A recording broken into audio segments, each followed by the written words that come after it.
I won an Emmy Award in 2009 for my part in the coverage of the presidential election in 2008. During the campaign, I was able to cover several of events of Barack Obama's campaign. And then on election night, I was live in Harlem on 125th Street covering what started out as a watch party and what turned into huge street celebrations when he won.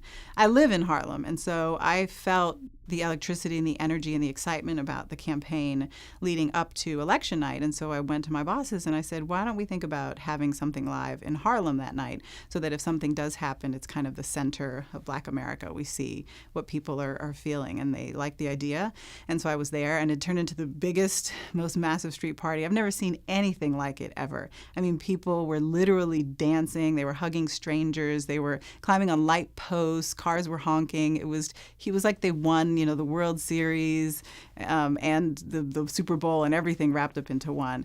And I remember I wanted desperately to go walk around because in my nature, I want to really see what's happening. But I was tied to a camera. I was literally tethered to it with a microphone. And so I took the microphone off at one point, and I took my earpiece off, and I said, I'm going to walk around for 5 minutes. No one's going to notice that I'm gone. And I stepped away from the camera, and I got about 20 feet away, and my cell phone rang. And I answered it, and it was the control room. And they said, why don't we see you? And so I said, I have to go back and stand in front of the camera.